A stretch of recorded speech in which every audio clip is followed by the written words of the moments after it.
Olá, bem-vindos à Igreja no Mundo, o programa da Fundação AIS, a ajuda à Igreja que sofre, aqui na sua televisão. Eu sou o Paulo White e é sempre um privilégio saber que posso contar com a sua companhia aí desse lado durante os próximos 50 minutos. Comigo está a Catarina Martins de Betancourt, que nos vai comentar os principais temas que estão a marcar a atualidade. Olá, Catarina. Olá, Paulo, e olá também a todos os nossos telespectadores. Os terroristas, como se diz aqui, ou gente armada, eles bombardearam para entrar. Agora o exército está também a bombardear, por isso as pessoas que lá vivem estão sob a guerra.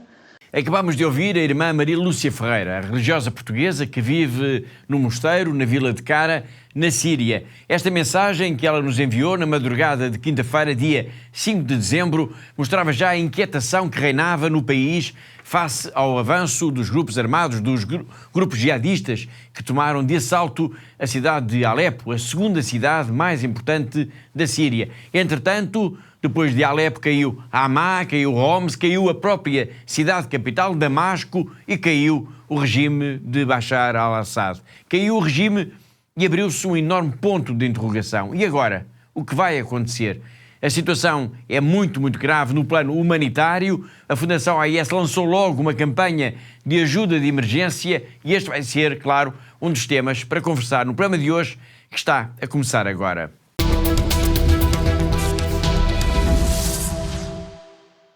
Mas vamos começar por outro país, vamos começar por Moçambique, para dar conta de que se tem vindo a registrar uma nova vaga de ataques terroristas no norte do país, na província de Cabo Delgado. Vários relatos de missionários, relatos enviados para a Fundação AIS em Lisboa, dão conta de que os grupos armados estão muito ativos e que há novamente a fuga de centenas ou mesmo de milhares de pessoas. E há até casos, Catarina, de cristãos que terão sido decapitados. Exatamente, Paulo. Vários missionários que nos têm contactado alertaram de facto para que estes grupos armados que estão a atuar nesta zona de Cabo Delgado estão novamente muito ativos e com ataques bastante violentos em várias aldeias e que esses ataques de facto já puseram em fuga muitas pessoas. Portanto, numa altura em que as atenções estão todas viradas para as manifestações de contestação ao resultado das eleições de 9 de outubro, já falámos aqui também sobre isso no nosso programa, a violência terrorista parece agora imparável também no norte de Moçambique. Mas que mais se sabe sobre estes ataques, Catarina? Bom, Paulo, as informações que temos não são muito precisas, mas mesmo assim sabemos que houve vários ataques em várias aldeias no posto administrativo de Mazese, com casas queimadas, com escolas e uma grande destruição. Isso levou, como já dissemos então, o povo a abandonar as suas casas e com medo dos terroristas, como é óbvio. Basicamente, Paulo, as pessoas têm fugido então do distrito de Mazese e das aldeias em redor, indo para o distrito de Chiure. Muito bem. No meio de tudo isto, tem circulado também diversas notícias que apontam para a morte de dezenas de pessoas, inclusivamente de alguns cristãos que terão sido decapitados. É importante aqui dizer que as informações são mesmo escassas e que é muito difícil confirmar com exatidão todos estes dados, mas uma religiosa que não pode ser identificada dá esta informação, Catarina, como praticamente certa. Sim, Paulo, e é muito importante nós destacarmos esse ponto. De facto, esta religiosa com quem nós falámos e que não pode ser identificada de forma alguma por motivos de segurança, disse-nos que, de facto, circula então esta notícia da morte num desses ataques mais recentes em Cabo Delgado, então de pelo menos 21 pessoas, das quais 4 eram cristãos e que houve, de facto, decapitações, inclusivamente destes cristãos. Foi isto que ela nos disse, sendo que, como é fácil nós imaginarmos, Paulo, nesta altura não é fácil nós confirmarmos esta informação, confirmarmos todos estes dados que a irmã nos deu, mas tudo aponta, pelo menos, para que haja 2 grandes ataques e mais de 2 dezenas de mortos, Paulo. Além disso, a Fundação AIS também conseguiu apurar que terá havido, entretanto, um grande recrutamento de terroristas, isto nos últimos tempos, e que o que indicia, aliás, que os grupos armados continuam, portanto, muito ativos e a representar sempre uma ameaça muito concreta para as populações que vivem no norte de Moçambique, na província de Cabo Delgado. Um dos alertas que a Fundação AIS recebeu foi do Frei Boaventura. Trata-se de um missionário brasileiro do Instituto dos Pobres de Jesus Cristo. O que eu tenho a notícia é que, de fato, novamente começou a acontecer as fugas novamente, né? Houve ataques em várias aldeias lá do posto administrativo de Mazese. De fato, queimaram casas, queimaram escola, escolinha, fizeram uma grande destruição. Então, muita gente em massa está indo para o distrito de Chiuri. Então, isso já é um fato. Isso eu tenho a notícia, sim. E agora, a notícia se queimaram igrejas, essas coisas, eu já não posso dizer que não tenho essa informação precisa. Mas que, de fato, os ataques novamente começaram a acontecer, de que o povo novamente está em fuga, isso é verdade. Né? Estão saindo do distrito, do posto administrativo de Mazés e das aldeias ao redor, e estão indo para o distrito de Chiuri.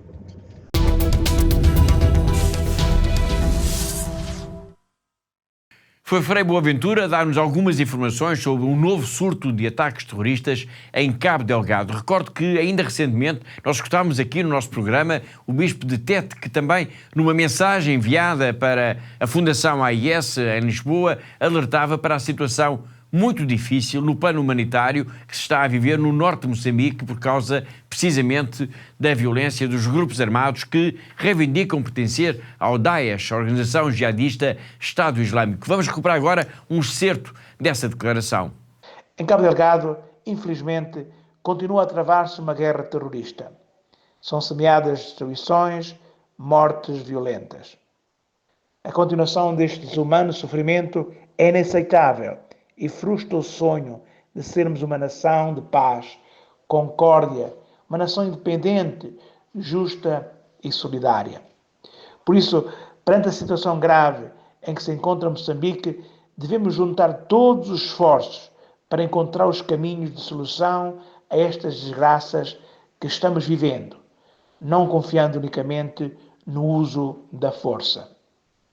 Continuamos a contar, com a mão sempre pronta a ajudar, dos amigos e benfeitores da Associação Ajuda à Igreja que Sofre. Irmãos, irmãs, obrigado pela vossa oração e pela vossa ajuda material. Moçambique precisa de vós para abandonar a violência e o caminho da autodestruição. O nosso país merece a verdade, a paz, a tranquilidade e a tolerância. Rezemos pela paz. Sejamos artífices de justiça e testemunhas da verdade.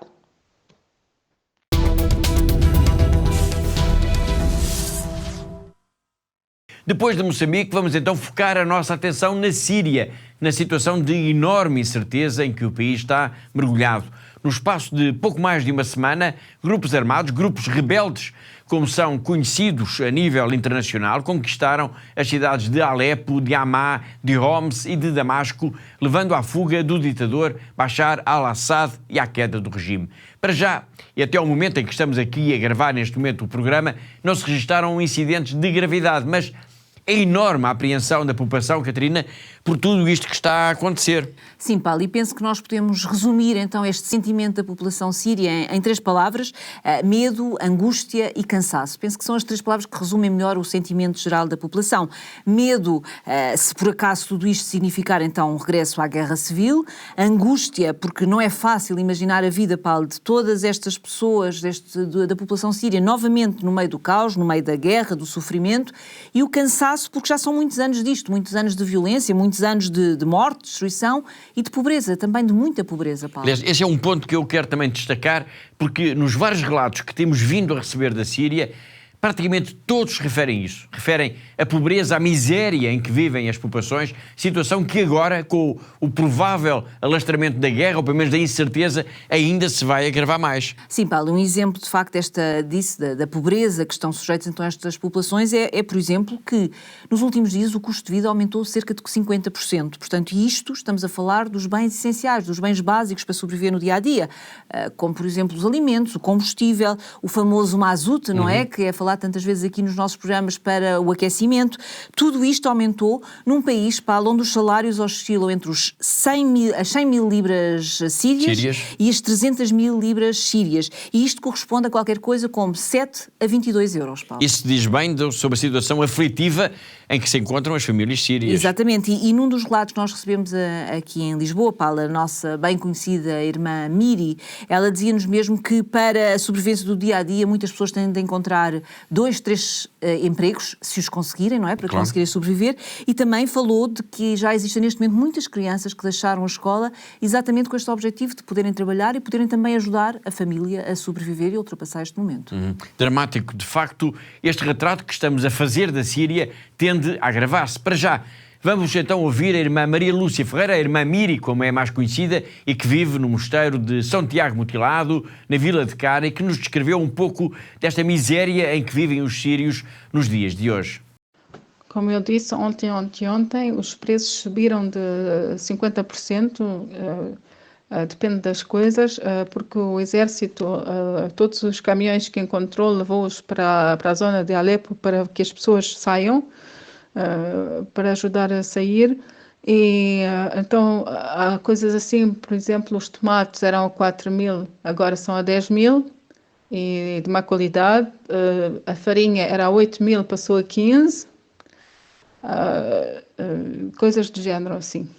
Em relação à energia, a eletricidade, água, por causa da falta de eletricidade,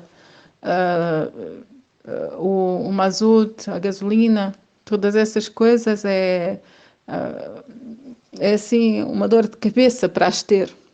A falta de eletricidade, o mazute deram 50 litros, o governo deu 50 litros às famílias para todo o inverno, que isso faz máximo 10 dias.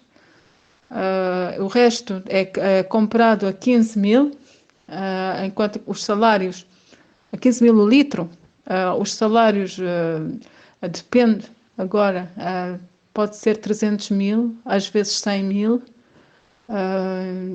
As pessoas estão realmente cansadas e dizem que muita gente diz, tem que trabalhar, há pessoas que têm 2 e 3 trabalhos, dizem que se conseguem arranjar trabalho também. Dizem que não dá para viver, é preciso, toda a gente que pode trabalhar vai trabalhar, mesmo as crianças, se a família tem necessidade de tirá-las da escola para que elas vão trabalhar e para se poder sustentar.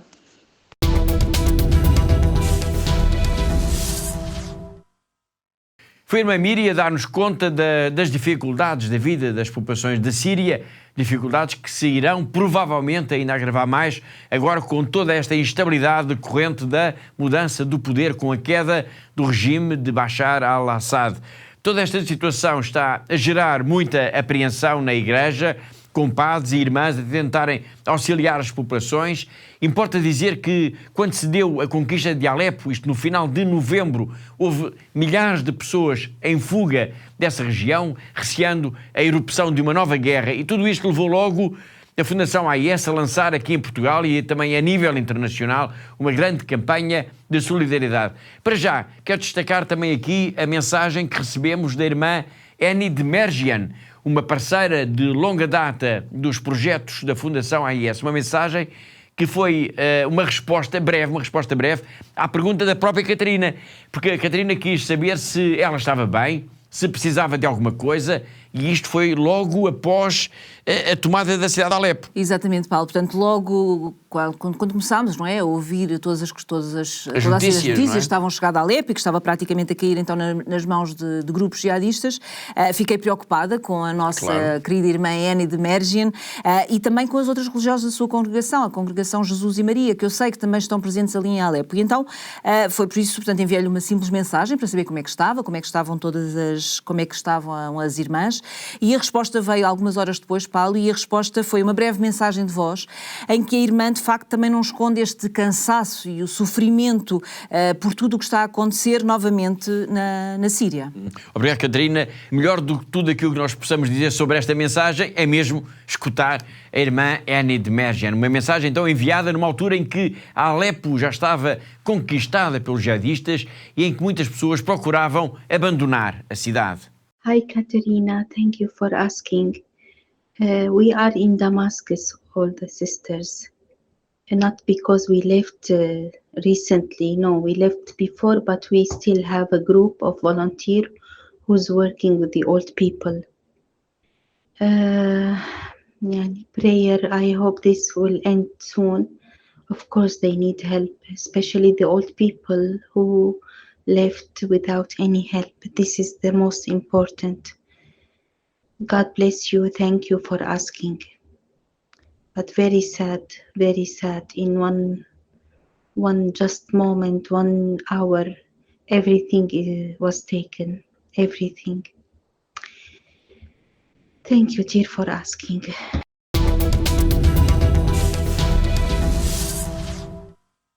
Foi a irmã Annie de Mergian na mensagem de voz enviada para a Catarina, uma mensagem em que se percebe claramente o cansaço, o desalento, a preocupação desta religiosa da Congregação de Jesus e Maria, que é também parceira dos projetos da Fundação AIS na Síria.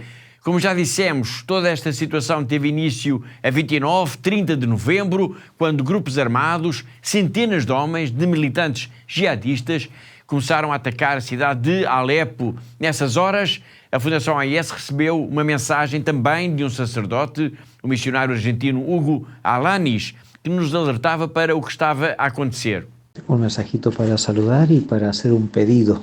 Yo siempre estoy pidiendo muchas cosas a CN. Estamos pidiendo mucho, pero ahora hago un pedido distinto. Pido oraciones porque no sé si has visto, si sigue las noticias. Hace 3 días la situación está muy feo aquí alrededor de Alepo.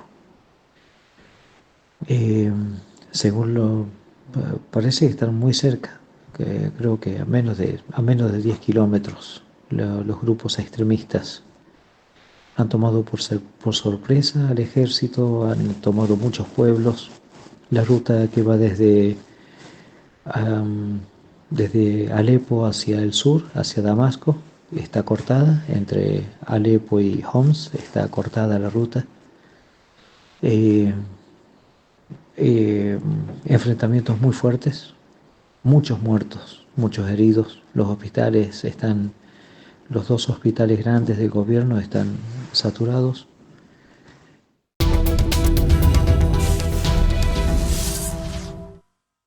Foi o padre Hugo Alanis, desde a Síria, onde novamente se escutaram os tambores da guerra. Depois da queda de Alepo veio a queda de Homs, de Hama e da capital, a cidade de Damasco. E depois, já se sabe, Bashar al-Assad fugiu do país, pediu asilo em Moscovo e o poder ficou nas mãos dos grupos rebeldes, dos grupos armados. E agora, não se sabe como tudo isto vai acabar, sabe-se apenas, Catarina, como tudo isto começou. É verdade, Paulo, e tudo aquilo que o padre Hugo nos disse na mensagem que nos enviou acabou por se confirmar então dias depois, não é? Portanto, ele na altura dizia, este sacerdote, ele dizia nas mensagens que os grupos armados jihadistas estavam então a aproximar-se da cidade de Alepo.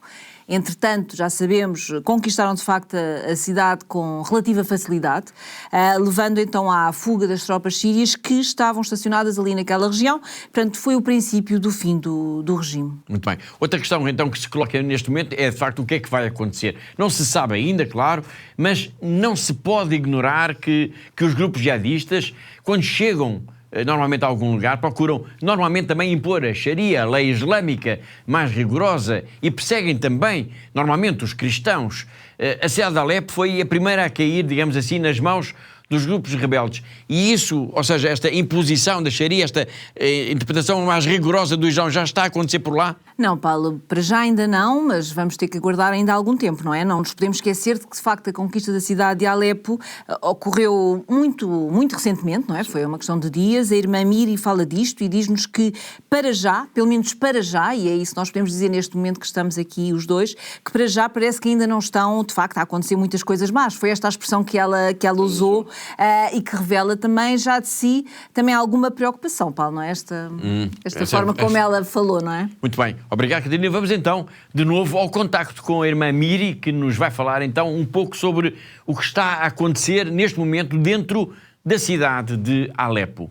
Chegaram a vir até próximo de Homs, que é a cerca de 70 quilómetros de nós, mas passaram só e foram para Hama.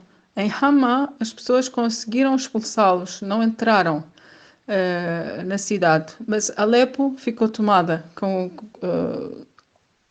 não sei se completamente, mas boa parte. Entretanto, o exército está a trabalhar, parece que a ajuda iraquiana também, Eles estão a tentar, vão bombardeando, claro, para... Eles, quando entraram, os terroristas, como se diz aqui, ou gente armada, eles bombardearam para entrar. Agora o exército está também a bombardear, por isso as pessoas que lá vivem estão sob a guerra.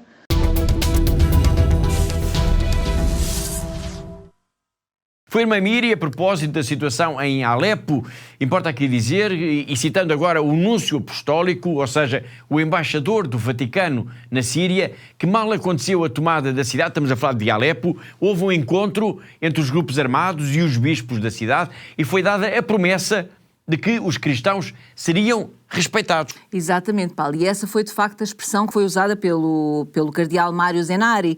Portanto, nesse encontro entre os responsáveis dos grupos armados que conquistaram então a cidade de Alepo e os bispos cristãos, foi então assegurado que, de facto, os cristãos seriam respeitados enquanto comunidade religiosa e, portanto, temos agora, claro, de esperar para ver o que é que vai acontecer e se essas palavras serão ou não respeitadas, não é? Exatamente. Entretanto, a Presidente Executiva Internacional da Fundação AIS publicou também um comunicado em que assegura o compromisso de que a ajuda à Igreja que sofre, ou seja, a Fundação AIS, vai continuar a apoiar os cristãos que tanto têm sofrido neste país. Sim, Paulo, e isso foi logo, portanto, na segunda-feira de manhã, horas depois da queda do regime, em que então a Regina Lindes divulgou então este comunicado, em que reafirma, como o Paulo agora acabou de dizer, o nosso compromisso para que a AIS irá continuar a apoiar profundamente os cristãos da Síria, mas pediu também às novas autoridades para respeitarem, para garantirem esta liberdade religiosa, a liberdade de culto de todas as comunidades que estão no país,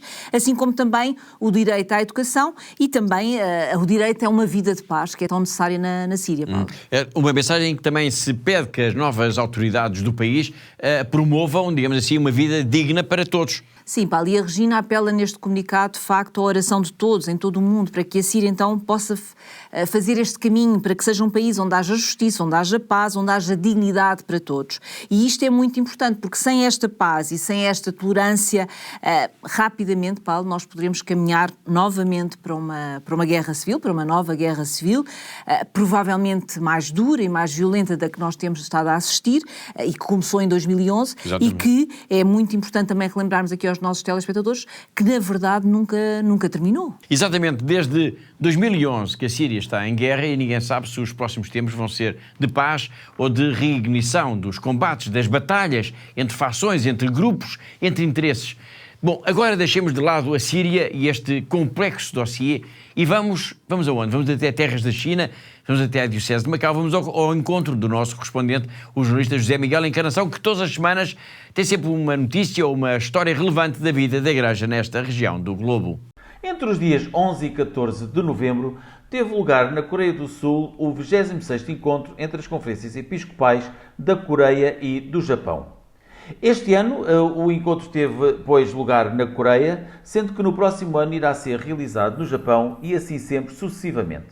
À semelhança de outros anos, os bispos e arcebispos coreanos receberam os seus congêneres do Japão e estiveram reunidos durante estes dias para alinhavarem e reforçarem linhas programáticas para juntarem com mais afinco as suas dioceses e arquidioceses e encontrarem pontos de contacto, nomeadamente no que à doutrina católica diz respeito, às práticas, aos ritos, aos rituais e também à boa convivência entre todos os católicos, tanto de um lado como do outro lado do estreito que divide a Península Coreana do arquipélago japonês. Estes são encontros que também são seguidos com muita atenção pelos mídia dos dois países, uma vez que, tanto de um lado como do outro, o catolicismo ou o cristianismo, do modo mais abrangente, não são a religião maioritária. Ainda assim, a Coreia tem 50% de cristãos, sendo que desses 50% de cristãos, mais de 50% são católicos.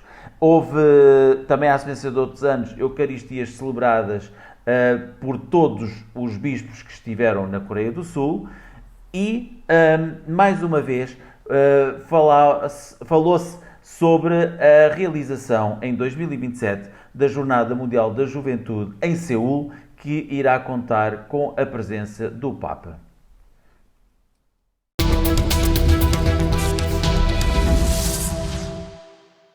Foi o José Miguel Encarnação, o nosso correspondente em Macau, na China, e assim chegamos ao fim da primeira parte do nosso programa. Na segunda parte, nós vamos falar da Ucrânia, retomando a conversa telefónica com o padre Lucas Perozzi, que está numa paróquia perto de Kiev, e vamos também até ao Burkina Faso, isto para retomar também o tema do relatório sobre a perseguição aos cristãos e o testemunho do padre Jacques Savadogo. Muitos temas ainda para depois de um breve intervalo. Até já!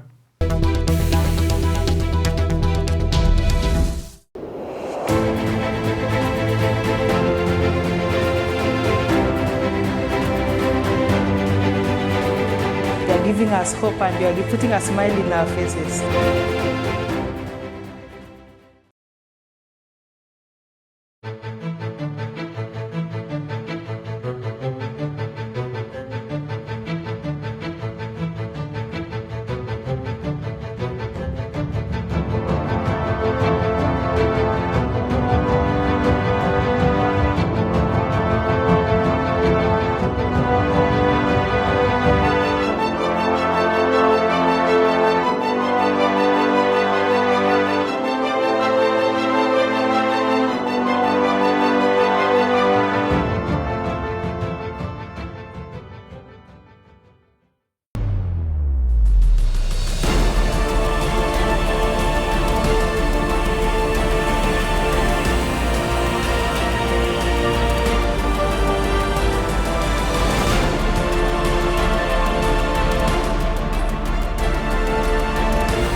Thank you to all our benefactors. Continúen con esta linda misión de ayudando a la Iglesia en lugares tan sufrientes. Щиро дякую всім вам, що ви є на хресній дорозі, допомагаєте нам нести наш хрест. We are trying to be Jesus. Through your help and support, we are able to bring the gospel to the people. Thank you so much. May God bless you. You are giving us hope and you are putting a smile in our faces. Thank you so much.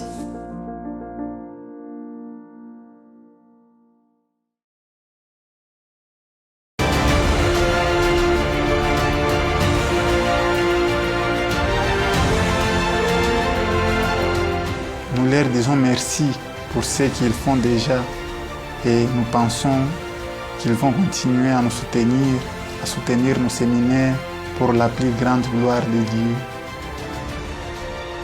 La vocation est un mystère, la vocation vient de Dieu, c'est un projet de Dieu.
Em pleno século XXI existem pessoas comuns, pessoas como nós, mas que arriscam a vida pela sua fé. São autênticos heróis. Todos os dias, homens, mulheres e até crianças enfrentam a violência e o próprio medo para se manterem fiéis àquilo que é mais importante. Eles merecem o nosso maior respeito. A Fundação AES existe para eles, para todos eles, para cada um deles.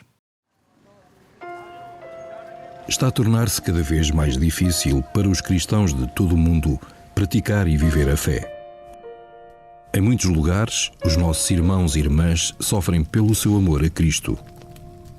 a missão da ajuda à Igreja que sofre é construir uma ponte de amor que permita que a Igreja que sofre e é perseguida testemunhe a sua fé, inspirando aqueles que a ajudam. Hoje, a ajuda à Igreja que sofre, ou AIS, apoiando mais de 5.000 projetos anualmente em mais de 145 países. Hoje em dia é necessária muita desta ajuda no Médio Oriente, onde a presença cristã enfrenta uma ameaça existencial. Lá e por todo o mundo, a AIS apoia a construção e a reconstrução de igrejas e onde as comunidades católicas se reúnem para prestar culto, rezar e serem fortalecidas na fé. A AIS apoia anualmente mais de 12.000 religiosas, ajudando-as a viver a sua vocação. A AIS também contribui para aqueles sacerdotes que mantêm viva a fé nas suas comunidades. Todos os anos, a AIS apoia a formação de aproximadamente 13.000 destes futuros padres por todo o mundo. A AIS apoia a tradução, impressão e distribuição de mais de 51 milhões de cópias da Bíblia para crianças em 190 línguas. A AIS recebe pedidos de ajuda não só para livros, mas também para estações católicas de rádio e de televisão. A cruz, o sinal da promessa de Deus, tem guiado o trabalho pastoral da ajuda à Igreja que sofre. É a cruz que também tem inspirado os benfeitores da AIS a ajudar aqueles que não conseguem levar as suas cruzes sozinhos. Eles estão a ser testados na fé. Nós estamos a ser testados no amor.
ب 7 نيسان 2014 انقتل أبونا فرانس على إيد الجهاديين قبل ما يطلعوا من حمص بكم يوم. كان هو الراعي الحقيقي اللي ما تخلى عن رعيته.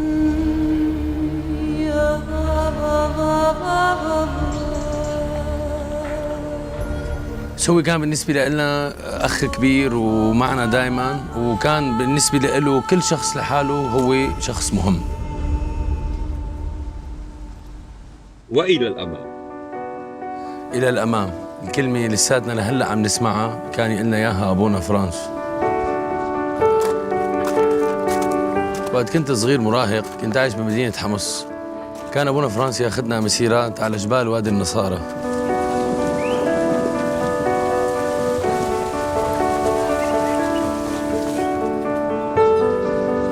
علمني أبونا فرانس افرح بإيماني،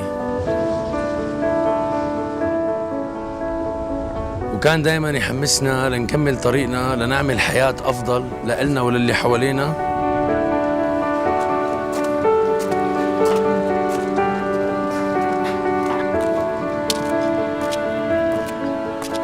بدون ما نخسر إيماننا. حتى جيرانه الإسلام اللي ضلوا حد الدير ما تركهم، كان يقدم لهم أي شيء بيقدر عليه من أكل ومأوى.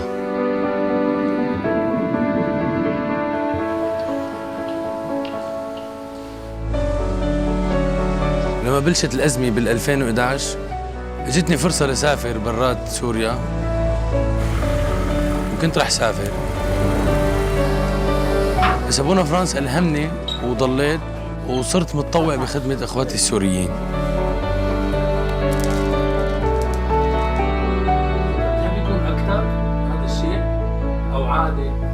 إلى الأمام، كلمة إلى الأمام صار لها معنى تاني بالنسبة لي. رجاء ابقوا مع المسيحيين بسوريا وساعدونا ليبقى الامل والايمان عايشين عند الناس اللي خسرت كل شيء، عشان يعرفوا انه الله ما رح يتخلى عنهم مثل ما عمل ابونا فرانس.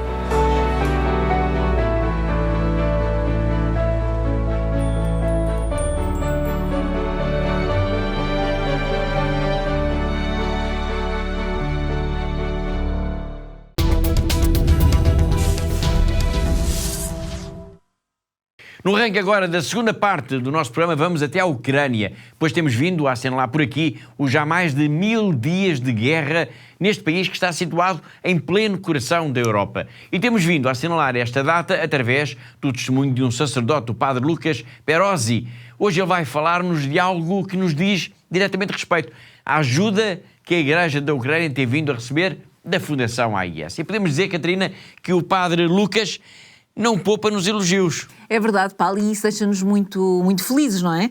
Felizes não só por sabermos como a nossa ajuda, como a nossa solidariedade, a solidariedade dos benfeitores e amigos da Fundação AIS está de facto a ser acolhida na Ucrânia, mas também principalmente por sabermos que efetivamente, pelo facto de estarmos a ser solidários, estarmos a ajudar, estamos a confirmar que esta solidariedade está de facto a fazer a diferença na vida de milhares de pessoas.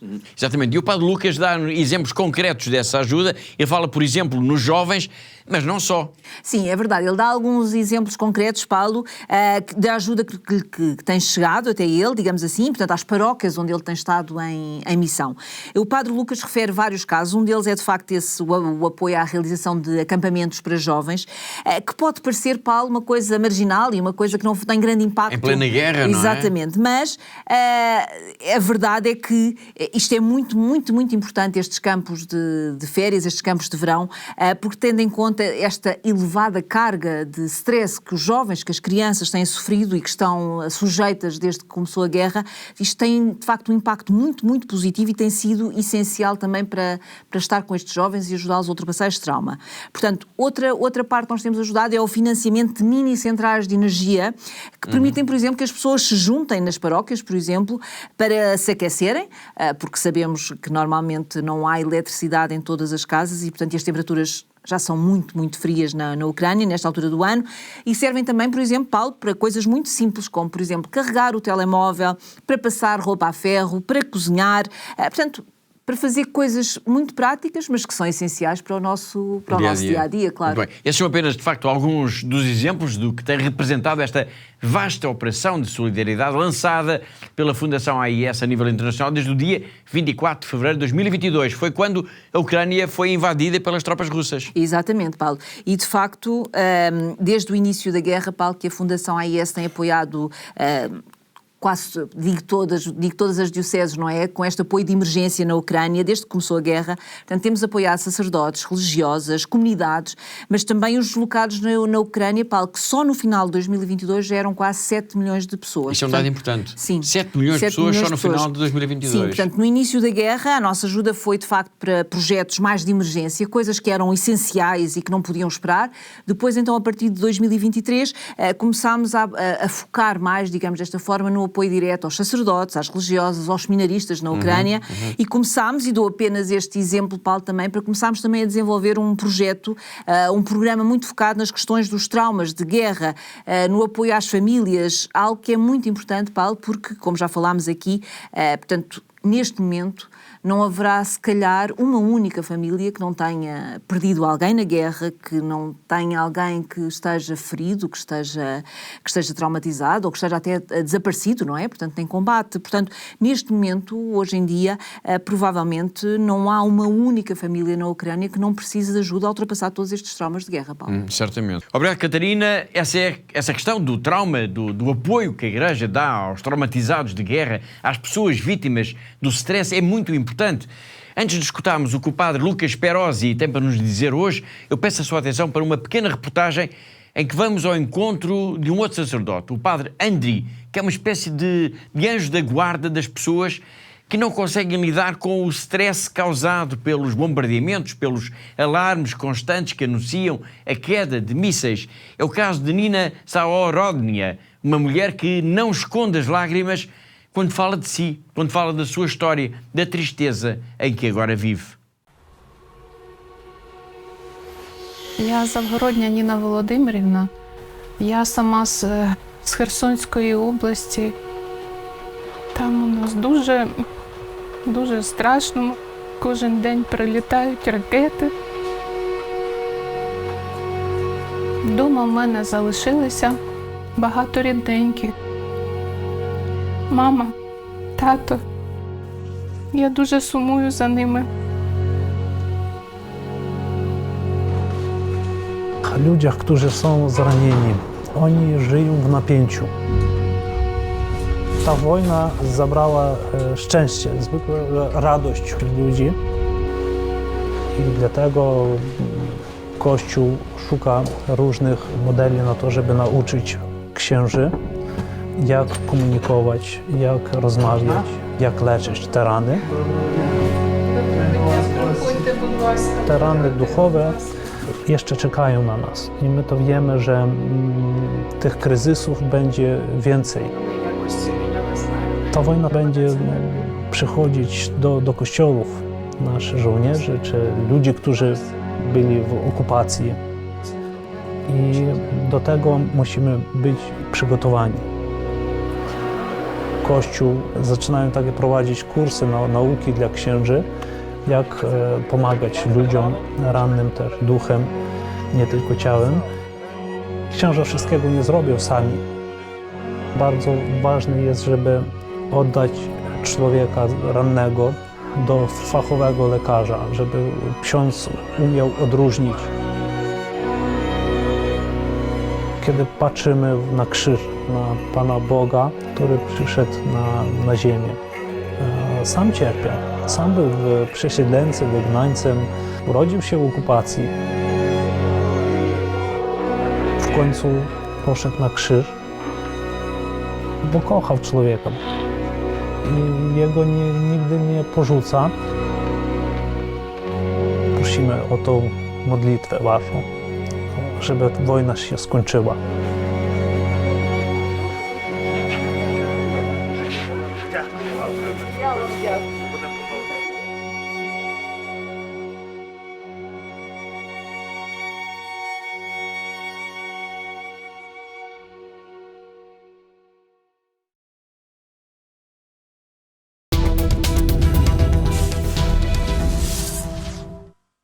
Depois desta reportagem, conhecemos o padre Andri, que apoia pessoas que não conseguem lidar com a situação de stress provocado pela guerra, como é o caso de Nina Saorodnia, e que é um exemplo concreto também da ajuda que a Fundação AIS tem vindo a dar à Igreja da Ucrânia. Vamos então ao encontro do padre Lucas Perozzi, que nos vai contar ao telefone, desde a região de Kiev, onde está a viver, como tem sido então a ajuda que a Fundação AIS tem dado à sua paróquia, à sua diocese. E em relação à Fundação Ajuda a Igreja que Sofre, AIS, estamos recebendo muita ajuda, nos ajudam muito de verdade. Por exemplo, uma coisa muito importante que nós fizemos em toda a nossa diocese de Kiev-Jitomer, toda a minha diocese, todas as paróquias receberam uma ajuda para fazer acampamento com jovens e crianças. E isso é muito importante porque eles vivem numa situação alarmante, né, continuamente, um estresse contínuo. E as crianças também vivem muito, começam a brigar muito, porque é um estresse muito grande, né? Então é muito importante também tirar eles um pouco desse ambiente. E eu, por exemplo, na minha paróquia também faço isso, né? Então fazemos acampamentos nas montanhas, onde não tem alarme, onde não chegam os mísseis, né? Porque não tem muita civilização. Lugar onde que eles possam descansar. E ali para eles uma possibilidade para eles poderem brincar, conversar com as outras crianças e sempre também dando um apoio espiritual, né? Com Eucaristia, catequeses. Eu, por exemplo, eu sempre estou com eles, conversando com eles. Se eles têm algum problema, alguma dificuldade, eles conversam comigo também. Ajuda também muito na relação do padre com as crianças e com os jovens, né? Que isso é muito importante. E essa ajuda nós recebemos da ajuda à igreja que sofre. E outra coisa também é uma ajuda com a liquidação das consequências da guerra, sobretudo ao nível psicológico, né?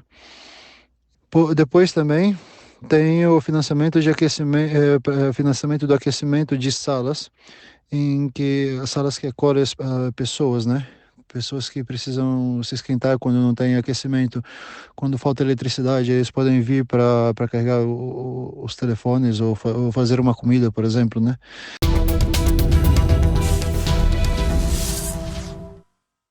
Foi o Padre Lucas Perosi, que iremos continuar a escutar por aqui na próxima semana a propósito da ajuda que a Fundação AES tem vindo a dar a este país que está em guerra em pleno coração da Europa. Agora vamos centrar a nossa atenção na apresentação do relatório sobre a perseguição aos cristãos e hoje vamos, como prometido aqui na semana passada, escutar uma parte do testemunho do Padre Jacques Savadogo, sacerdote do Burkina Faso, que vai explicar como é que é viver, Catarina, num país onde os cristãos são tão perseguidos. Sim, o padre não só na apresentação do próprio relatório, como depois, portanto, uma sessão que nós falámos aqui, que decorreu em Lisboa, no Museu do Design. Em Lisboa, mas não só, portanto, durante a apresentação, mas também nos outros encontros que nós tivemos nas várias dioceses que fomos fazer a apresentação, Santarém, Aveiro e Évora, portanto, o padre Jacques fez sempre questão, então, de falar disto, de denunciar as atrocidades que os grupos jihadistas, os grupos terroristas, têm lançado sobre as populações em geral e sobre os cristãos em particular. Ainda hoje falámos aqui desta ameaça, digamos assim, dos jihadistas a propósito da Síria. Exatamente, Paulo. Portanto, falámos da questão de Alepo. Tal como nós procurámos então aqui alertar os nossos telespectadores para todas as semanas, esta de facto é uma questão, uma ameaça muito concreta, Paulo, que existe sobre os cristãos, mas também sobre todos aqueles muçulmanos que não seguem as regras ou não seguem uma visão mais radical do Islão. Portanto, todos eles, Paulo, estão sob a ameaça. E só em África, na região do Sahel, que é uma região em que está presente, portanto, de facto, este jihadismo terrorista, que são esta região do Sahel, como eu dizia, que vai desde os países do Burkina Faso, mas também depois apanha países como o Mali, o Níger ou a Nigéria e até ao sul do próprio continente africano, até Cabo Delgado, Moçambique, que já falámos também aqui hoje, Paulo. Portanto, são vastíssimas as áreas neste continente africano onde existe este terror, onde reina o terror, este sofrimento e a morte também das populações.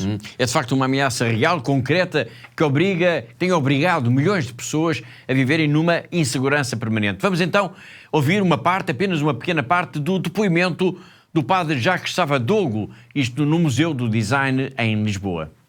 Burkina Faso has 13 dioceses. More than half of these dioceses are under persecution. More than 7 dioceses are having problems with terrorism. What does it mean? It means that in many of the parishes, Christians are chased away. Churches have been burned. Priests have been killed. Catechists have been killed or kidnapped. And Christians are obliged to leave the places, leave their villages, leave their homes, and go somewhere else.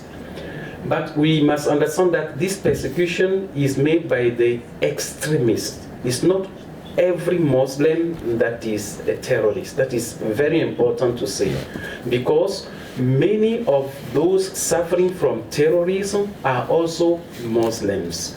Because these terrorists, when they come, they want the people to live their own way of seeing the faith. That means that even the Muslim who want to practice their faith in a normal way, they are seen as unbelievers. So they are also killed. That's why in Burkina Faso we had also mosques that were burned and Muslims that were killed.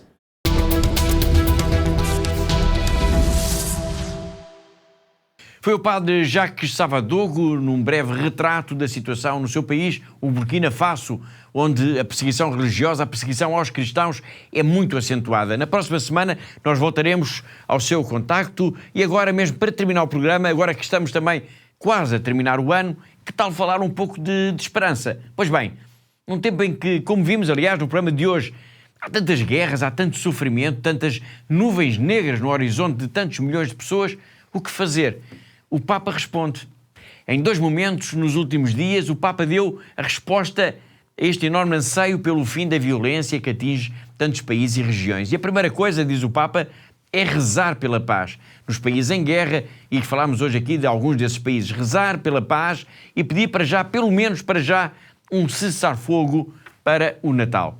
Continuiamo a pregare per la pace nella martoriata Ucraina, il Medio Oriente, Palestina, Israele, il Libano, adesso la Siria, in Myanmar, in Sud Sudan e dovunque ci soffre la guerra per le violenze.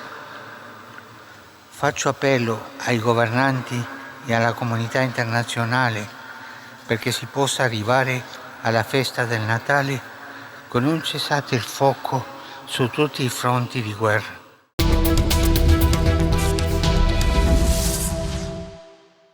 Foi o Papa Francisco a pedir as nossas orações para que os governos consigam, ao menos no Natal, um cessar-fogo nos vários países que estão em guerra. Mas, como eu disse há pouco, num tempo em que há tanto sofrimento, tantas nuvens negras no horizonte de tantos milhões de pessoas, o que fazer? Bom, além de rezar, o Papa pede para termos esperança. Mas ele fala de uma esperança concreta, uma esperança que vem da fé, que nasce da fé e que cresce na fé. É uma âncora que nos permite olhar para o futuro e acreditar que o mal nunca irá vencer.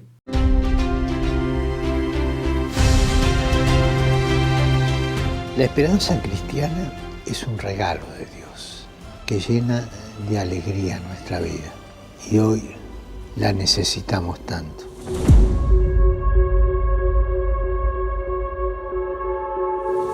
El mundo la necesita tanto. Cuando no sabes si mañana vas a poder dar de comer a tus hijos o si lo que estás estudiando te permitirá tener un trabajo digno, es fácil caer en el desánimo. ¿Dónde buscar la esperanza? La esperanza es un ancla que vos la tirás con la cuerda y arraiga en la playa. Y nosotros tenemos que estar aferrados a la cuerda de la esperanza, bien agarraditos.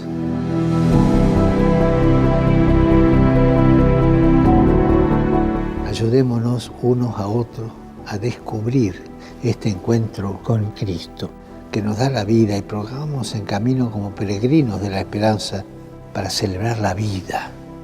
Y dentro de la vida entra también el próximo jubileo como una etapa. Llenemos nuestro día a día con el don que Dios nos da de la esperanza y permitamos que a través de nosotros llegue a todos cuantos la buscan. No se olviden, la esperanza no defrauda nunca. Oremos para que el próximo jubileo nos fortalezca en la fe, nos ayude a reconocer a Cristo resucitado en medio de nuestra vida y nos transforme en peregrinos de la esperanza cristiana.